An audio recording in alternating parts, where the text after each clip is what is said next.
Hello everyone, and welcome to the next edition of the Holland Land Office Museum's Artifact Video Series. My name is Ryan Duffy and I'm the Director of the Museum.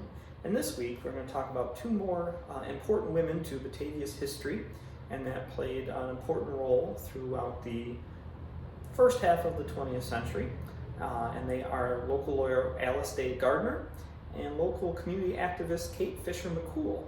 So I'm going to go through the lives of these two women and their importance to the communities as they relate to Batavia and Genesee County.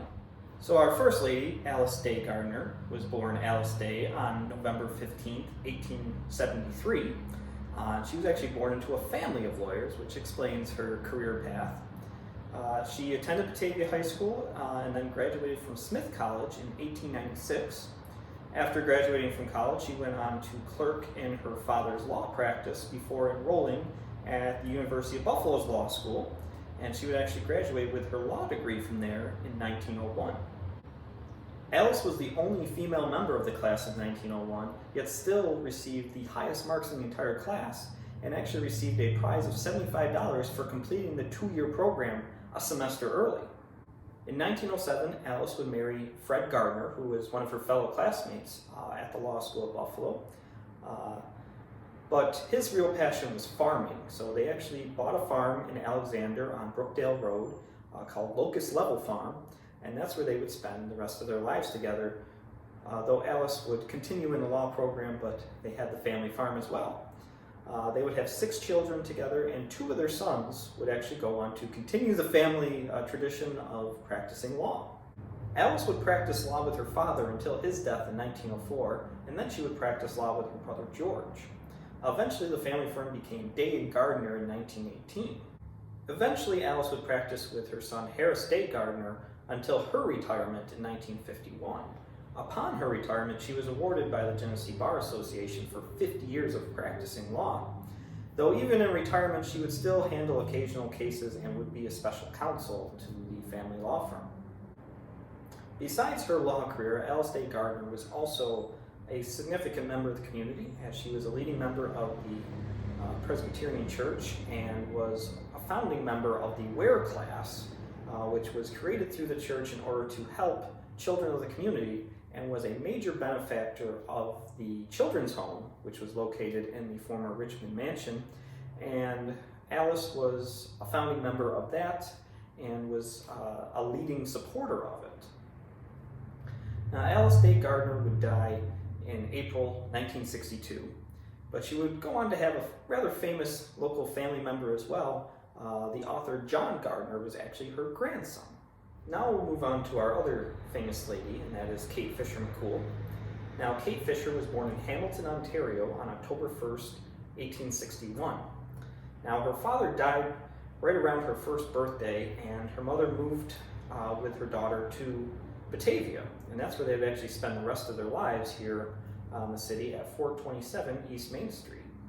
Now, Kate would study several years abroad and would study languages in France and in Switzerland. She would study music in Germany, as well as travel to many other exotic locations with her mother. Now, during her travels, she would come into contact with a rich widower from Grand Rapids, Michigan, Daniel McCool, and he would actually go on these travels in order to continue to court her and try to win her love.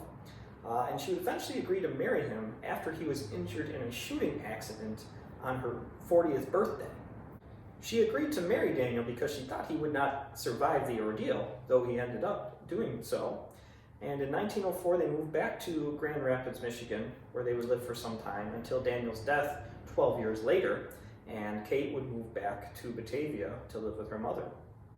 Now, while living here in Batavia, Kate was very fortunate to be an independent, wealthy woman, as she was able to inherit homes as well as a rather sizable fortune from her grandfathers on both sides of the family. Having that money, Kate was able to entertain very wealthy and important people at her home throughout her life, but she was also very much a proponent of community activism and was involved in a lot of different organizations meant to improve the Batavia community. This would include the League of Women Voters, the Corps of the Gray Ladies, the Child Welfare Association, and the Public Garden Club. McCool was also a very active member of the YWCA, which ironically her aunt had founded here in Batavia, as well as the Batavia Hospital Board and the American Red Cross.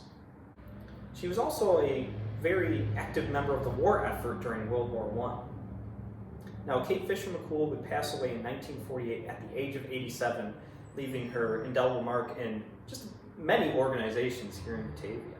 Well, I hope you enjoyed this edition of our artifact video series here at the Holland Land Office Museum. If you enjoyed this video, make sure to give it a like or even subscribe to the channel, as it does help us out a little bit and get you notified even quicker when we do release new videos. If you did enjoy this one, be sure to check out all the rest of the videos in the series, as we are approaching 150 in all, as well as the many recordings of our guest speakers and concerts as well. So there's plenty of things to check out on our channel as you go through. But as always, the best way to learn more about stories like Alice Day Gardner and Kate Fisher McCool is to come by the museum for yourself and check things out in person, as you'll be able to check out all the artifacts we have up close and personal, and we'll be happy to share even more stories than are what in these short videos. But in addition, the best way to support us is to become a member of the museum, as it's our main public source of funding here.